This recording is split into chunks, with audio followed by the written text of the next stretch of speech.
Okay, I'm going to try and not talk as much, but like last year, I thought it was a lot easier, actually, just to show some photos of some of the various goings-on over the last year, because then that gives us a good visual representation. It might sort of strike things in our head, going, oh yes, I was there, I did that, and it actually makes us again realise how much we have done over this last year, especially as we sort of came out of lockdown, eased out of that last year, last sort of Easter time, how things began to open up over the summer.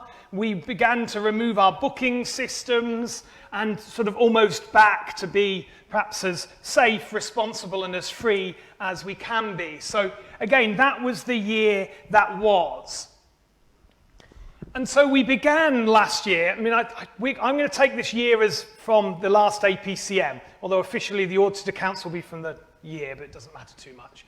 If you remember last year, we sort of had Easter time, which was some great signs of hope, great signs of joy. We had our community photo competition.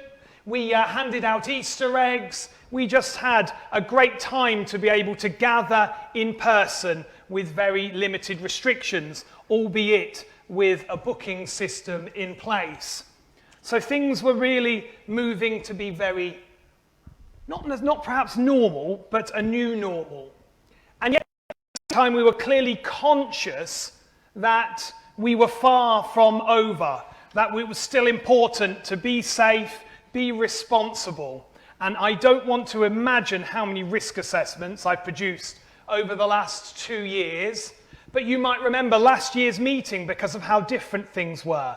We had a blended approach on Zoom and in person, so different than what it is this year. We continued our work and engagement with food banks, and that being a vital aspect now, especially with the cost of living increasing for so many. So that work, that support for others, that support network continued in the village and with Den's food bank. And by the way, the box can always be found either outside or inside the village shop. And another thing, perhaps a sign of the times, last year we closed our wedding registers. Finally, after many, many hundreds of years, the Church of England decided that wedding registers would cease to exist, and we had to close them. And there is now a new electronic system in order to register how weddings are recorded. So in many ways, this perhaps was the end of an era. As we were easing out into our new normal, back to how things were, we knew things would never be the same again. But summer came, and again, joyous. We had some weddings. Yes, there's some familiar looking bride and grooms on that sheet there.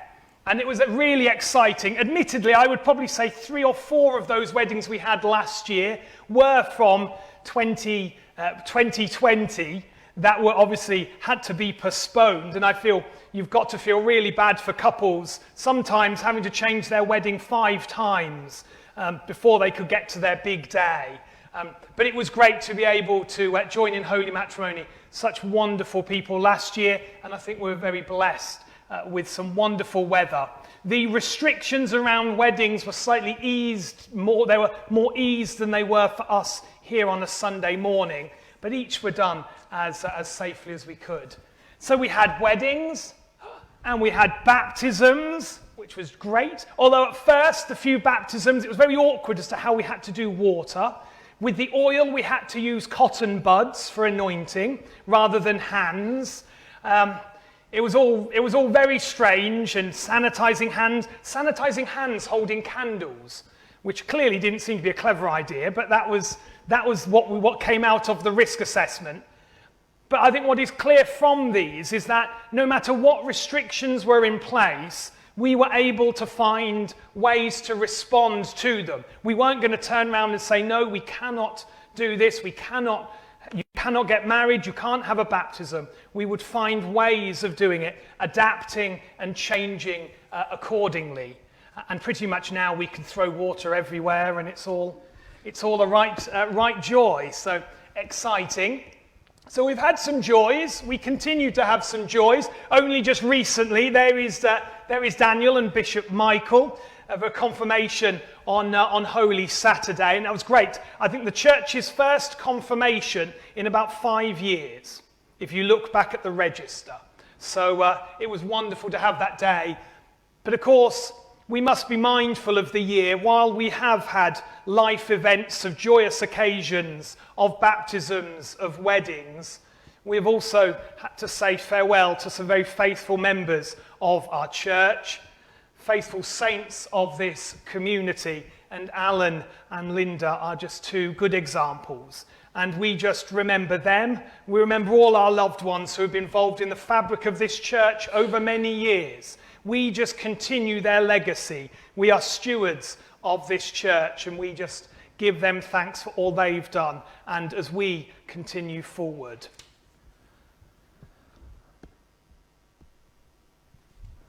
We began some more social events.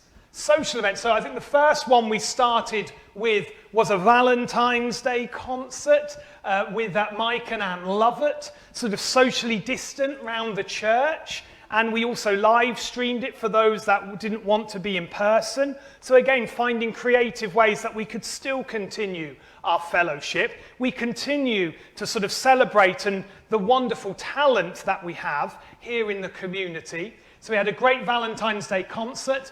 Things eased a bit further. We had a line dance in September.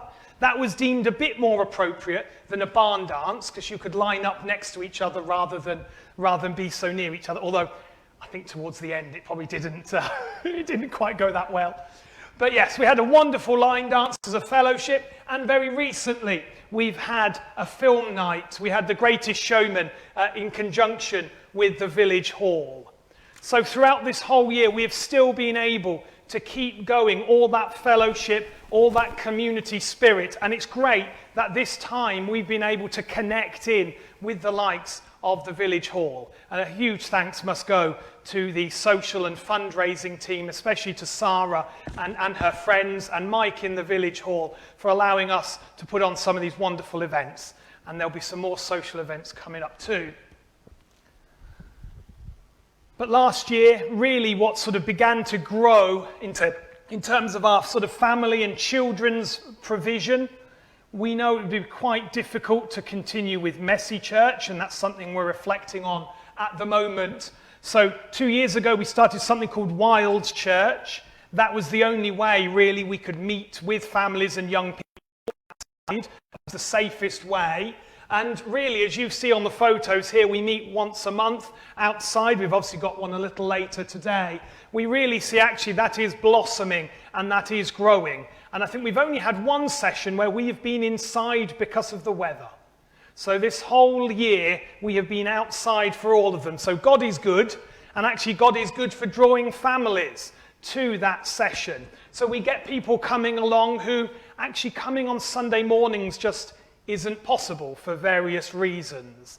And so some of our families, some of our children come along to that. And that for them is their church. That for them is their time of worship, their time of connecting with God in fellowship and in prayer. And we tend to play games, create food. So it's Chris Stingle is this one here. What are we doing? Is that pancakes? I'm trying to think. There you are, Emma, there in the background. I can't remember what that one was for. Oh, that's it. It was dough, wasn't it? Made bread. Yes, excellent. And then that was something else that we made. And it's kite making this afternoon as a way of thinking about Ascension Day and Pentecost. So really, it's allowed us to think about how do we engage with our families, especially as it wasn't so easy to meet up indoors. And this was another way, which being visible out in the churchyard, just drawing others in. And it's quite encouraging that even some have come through baptism to join us at Wild Church. And some of those people at Wild Church have also gone on to our next initiative that we started called Rooted, which is our young persons group, which is currently at the vicarage on the second Thursday of the month. What started with only 3 great lads, with Ben, Sam, and Noah, that sort of has now blossomed to about 10, 11 young people within the school years of 5 and 8. Again, not able perhaps to come so easily at church on a Sunday morning or at other times, and Rooted is their time of fellowship, their time of just engaging with life. Where is God? Issues of faith, reflection together, normally over some food and games. It was a joy. We got given a grant from the diocese to go out for some pizza and to buy some resources, and so that's us Pizza Express. And for some of these folks, that was probably the first time they might have been out either in a long time, but without their parents for some food. So that was a joy to have. You see them writing prayers for the church. So if you remember last month, we did a video. That's them writing their prayers. I think they probably wrote them better than they actually did them, but it was a joy anyway. And we always tend to do some baking. So they split up into 2 teams last week and baked cakes, whether it was chocolate cake or sort of Victoria sponge, as just a bit of a way for them to cooperate with one another, work with one another, just to build their confidence. So Rooted, really, it's been a joy to see it grow from 3 to 10 to 11, coming to the joyous point now where our living room isn't big enough, perhaps. So either if you've got a massive living room, we'd love to go around your house, or we need to rethink about how we're going to do Rooted, because it clearly is filling a need for young people just to come, be with each other, have fun, hear about God, just reflect on their life. We had various open weekends in the church as a part of fundraising over the last year. So we had one in September, a whole weekend of a variety of events. You saw the line dancing too. We had an open day in church where we're able to sell various Holy Trinity merchandise. I feel like I need a mug. Where is Andy when we feel we need a Holy Trinity mug? We're able to just do creative activities safely for people to come in. And doing it over a period of a day allowed people to come in, to come out as and when. Rather than having a small event for a couple of hours, have it over the day. We could serve refreshments, again, be seen in the community, and just to make the picture of the community aware that here is the church, this is what we are. If you'd like to come in, pray, do some children's activities, you can. So really the open days have sort of taken off as a rather quite good little fundraising, but also fellowship way of connecting with our community. And I think that's me driving a golf cart rather dangerously at Ed Pickard's garden there. We were able to meet in Ed and Victoria Pickard's garden for some wild church and some swimming, wasn't it? Different activities and games. And we also had an evening service outside in his garden. Again, just as a different way of engaging with God, not always in this church building. And we've done some variety of events over the summer. Trying to think what happened over the summer. Yeah, so some of us intrepid explorers, we beated the bounds. We went round the parish boundary. We're going to do that again in August. If you feel so called to join us walking around the parish boundary, you can please join us. That would be great to see you. The Scouts helpfully got a whole group of people alongside Simon, who coordinated a big, massive churchyard tidy up last summer. And it's amazing when you look at pictures of sort of then and now of some of the things that have been cut back and tidied up. I think it's a testament to the hard work of Simon and his team in keeping the churchyard looking so wonderful. Simon's especially out constantly strimming, and we rediscovered the 100-year plaque for a tree outside. And so it's great, again, drawing the Scouts together just as a chance for them to come and feel that they're connected to this church too. And the quality of the churchyard's testament to Simon and his team. Simon? Yes. Indeed, you are correct. So yes, obviously Rob Fernyhoe, who left with Glenda to go to be family near to Cambridge. Rob too was in charge and involved in all the aspects of outside the churchyard. So him and his team, and Simon who's taken it on. Again, it's really down to the testament of volunteers, of people who are standing up saying, actually, God is calling me to this. I would like to help. What else did we do? We did a bike and hike, or some of us did a bike and hike, more of a hiking anyway. Again, raising some good money for the church and the Conservation Trust. Some of us walked around all the team churches. We did get there in the end, didn't we? Yes, there we are. There's me with a beer outside the plough. So yes, we did that. And again, the bike and hike will continue this year. So if you would like to visit some local churches or even go further afield, that again is a chance just to raise money for church, raise money for the Conservation Trust, get a bit fit, see the world around us, and just, be a bit of socialising. It's a really wonderful time. So if you'd like to do that this year, I think Andy said he was going to get out on his bike. So we'll minute that. There we are. Andy said he was going to, and we're going to walk to St Albans. So if anyone wants, I say that now. I say that now. But a variety of other different events happened over the last year. We met up as a deanery locally down at the Berkhamsted Castle, thinking about eco-church around the time of the COP26 summit up in Glasgow. So some of us from different churches came together, just as a meeting the pilgrims who are walking all the way up to Glasgow. And that perhaps spurred on our impetus to become an eco-church. And you'll hear more about that next week, but the church is now a bronze level eco-church, so thinking about how we care for the environment, how we promote looking after God's creation, what we do in terms of recycling, what we consume, and the like. Things like remembrance service. That was a remembrance example. So because it wasn't deemed particularly safe or responsible, we had our remembrance service out in the churchyard. And for those who were there, you only had to see the amount of people who came for that act of remembrance, and just as how important it was in the life of the village to stop and just remember those who have fought and given their lives in the face of war and suffering. And things like outside services for remembrance, we think is something that will continue into this year, because that is a way, again, of us as a church engaging those outside these four walls. And we've changed the way we've done some of our services. So you'll note the handprints. We do some creative activities in times of the sermon. And we've obviously got the tears that we did last week in the umbrella. And there's just some more examples too. And it's hard for me to say anything really, but it is just a joy to see just families and young children just coming and engaging with us on Sundays, either at the all-age worship, either at our fourth Sunday family communion, at Wild Church, at Rooted, just to see them come and engage and just to grow in faith and joy, and you see some of the smiles on them. And really, we often say, well, the children are the future of the church. Actually, if we've got the children here and now, they are here in the present. We need to welcome them and find ways in which they, too, can engage with faith.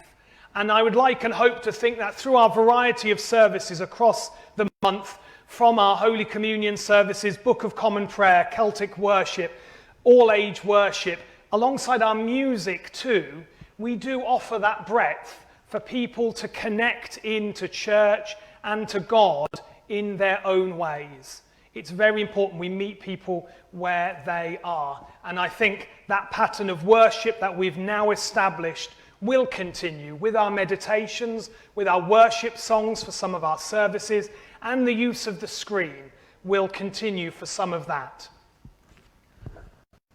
We came to Christmas, and it was a fairly normal, whatever normal looking Christmas was like, albeit with face coverings on. There was our nativity, our crib service with our Rooted folk helping hold things up so we all could engage with. Again, we had another open weekend. We invited the community to decorate the Christmas tree. We were able to have 9 lessons and carols with a congregation this year, which was wonderful, and thanks to Richard King and all the musicians who were involved in that service. And a whole variety of different events for people just to, again, to engage with God, to discover the light of God, especially in the Christ child. And we're moving on very nearly at the end. This Easter, this coming Easter, we've just gone through it. A whole variety of services we've once again been able to mark. We've not missed any key events in the church's calendar. You see, Wild Church time, our young people created their own Easter garden, which was outside on the church. The grass was starting to look a bit bare, which is why it's disappeared now, I'm afraid. But that was great, just as a chance to show to the community, this is what our young people have been making. This is an Easter garden. It's a celebration of both remembrance of Jesus' death, but also of the new life of Easter, and the Hallelujahs on the cross. And very, very recent, hot off the press, a wonderful day was had. It was great to do that again, to meet up for a Bluebell walk, to appreciate the beauty of our world around us. And it was just a fantastic place with lovely weather. This is a chance again just to meet up, to be in fellowship, not necessarily with just churchgoers, but people involved just in the vision. You see a few of us there before we went off on the walk. So thank you to Anne for her and the organising of that. But that was a very, very quick overview of what we've done over this last year. And there's probably plenty more photos I haven't picked, plenty more other services we've done. And really, just thank you. Thank you to you all, the church with each ministry and gifts given from God. You are all disciples and ministers of this church. So thank you very much for all that you have done in keeping the church at the heart of this community. There are so many people to thank, from the social team, our church wardens, PCC, flower team, church cleaning team, everybody behind the scenes, front of house. We wouldn't be able to be the church we are today without you all. We have a wonderful building, but it's the people that make the church when we celebrate God and give thanks. So thank you, everybody. Thank you for the support you've given me. And here's to 2022, whatever next year might bring. So take some photos and we'll do a PowerPoint next year for it. Anyone? Okay.